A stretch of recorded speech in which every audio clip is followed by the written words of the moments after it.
Para sa isang political expert at ilang mambabatas, may mga butas ang bersyon ng anti-political dynasty bill ni na House Speaker Bogie D at House Majority Leader Sandro Marcos. Sa ilalim ng House Bill 6771, bawal tumakbo ng sabay sa eleksyon ng mga magkakamag-anak hanggang 4th degree of consanguinity. Kasama riyan ang mga asawa, anak, kapatid at pati magulang. Kung ang isang kandidato ay naupo sa national position, hindi pwedeng makaupo rin sa national position ng kanyang kamag-anak.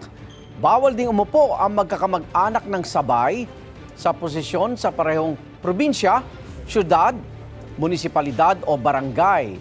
Ayon sa Makabayan Block na naghain din ng bersyon ng anti-political dynasty bill, kapos at mapanlinglang nila ang panukala ni Diat Marcos dahil makakalusot pa rin ang political dynasty kung tatakbo ang magkakaanak sa iba't ibang posisyon.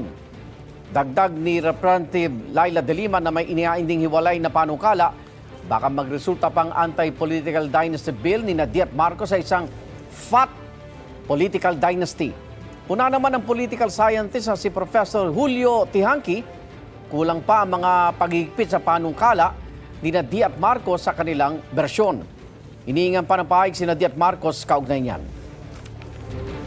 Aking nakikita ay may kakulangan ito dahil hindi niya sinasabi kung ilan sa magkakamag-anak ang pwede at hindi pwedeng tumakbo. Hindi maliwanag paano kung may overlapping constituency. No? Halimbawa, hindi ka nga tumakbo sa isang distrito, bilang kongresista, tatakbo ka naman dun sa ibang distrito, sa ibang probinsya, or sa ibang jurisdiction. No? So, kailangan linawin ito.